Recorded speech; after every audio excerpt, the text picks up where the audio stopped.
मित्रों, गरुड़ पुराण में हमें अपने जीवन के अनेक रहस्यों और कर्मों के बारे में पता चलता है। यदि मनुष्य को अपने जीवित रहते हुए ये पता चल जाए तो वह अपने जीवन की गतिविधियों को सुधार सकता है। हिंदू धर्म में मृत्यु के बाद अंतिम संस्कार की जाती है।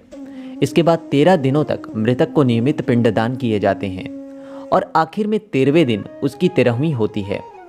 गरुड़ पुराण में बताया गया है कि 13वीं तक आत्मा अपनों के बीच ही रहती है। इसके बाद उसकी यात्रा दूसरे लोक के लिए शुरू होती है और उसके कर्मों का हिसाब किया जाता है। मित्रों, आज की हिंदू धर्म दर्पण की वीडियो में जानेंगे कि आखिर 13वीं को लेकर गरुड़ पुराण में क्या कहा गया है और मनुष्य की आत्मा उसकी मृत्यु के 24 घंटे बाद यमलोक से वापस अपने परिजनों के बीच क्यों आ जाती है और कितने दिनों तक जीवात्मा घर में रहती है।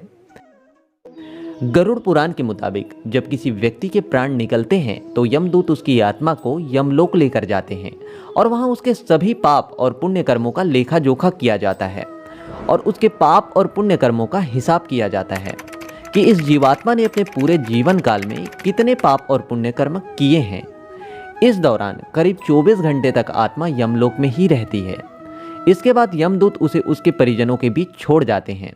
फिर मृतक व्यक्ति की आत्मा अपने परिवार वालों के आसपास भटकती रहती है और अपने परिवार और परिजनों को रोते बिलखते और उसकी मृत्यु पर शोक मनाते देख उन्हें शांत कराने का प्रयास भी करती है, परंतु उसकी मौजूदगी का आभास किसी को नहीं हो पाता, क्योंकि उसमें इतना बल नहीं होता है कि वह मृत्यु लोक में अपने होने का आभास किसी को करा सके और फिर से वापस यमलोक जा सके। तब 13 दिनों तक जीवात्मा अपने परिजनों के बीच ही रहती है और भूख और प्यास से विलाप करती रहती है और जोर जोर से रोने लगती है। इस बीच परिजन मृतक की आत्मा के लिए नियमित रूप से पिंडदान करते हैं। गरुड़ पुराण के अनुसार मृत्यु के 10 दिनों तक जो पिंडदान किए जाते हैं उससे मृतात्मा के विभिन्न अंगों का निर्माण होता है। पहले दिन के पिंडदान से मुख का निर्माण होता है। दूसरे और तीसरे दिन के पिंडदान से गले से लेकर कंधे और नाभि तक का निर्माण होता है। चौथे और छठे दिन के पिंडदान से जंघा की उत्पत्ति होती है। 7वें, 8वें और 9वें दिन के पिंडदान से पैर की उत्पत्ति होती है। गरुड़ पुराण के अनुसार 10वें दिन के पिंडदान में जीवात्मा का प्रिय भोजन बनाकर देना चाहिए, क्योंकि पूर्ण रूप से शरीर का निर्माण हो जाने के कारण जीवात्मा को अत्यंत भूख लगती है और 10वें दिन जीवात्मा घर के मुख्य द्वार पर मौजूद रहती है। 11वें, 12वें दिन के पिंडदान से शरीर पर मांस और त्वचा का निर्माण होता है और इसी दिन प्रेत भोजन करता है। 12वें दिन जो अन्न, जल, वस्त्र, जिस भी किसी वस्तु का दान किया जाता है वह जीवात्मा को प्राप्त होता है। इन सभी वस्तुओं को प्रेत शब्द का उच्चारण करके देना चाहिए।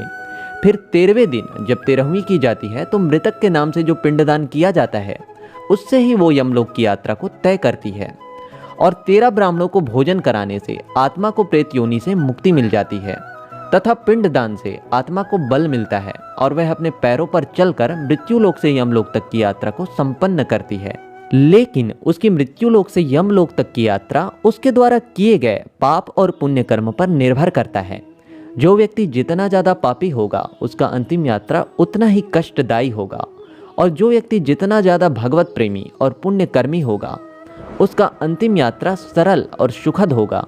यदि किसी जीवात्मा का पिंडदान नहीं होता है तो वह हजारों सालों तक भटकती रहती है और कई प्रकार के पीड़ा और कष्टों का भोग करने के बाद जन्म लेती है।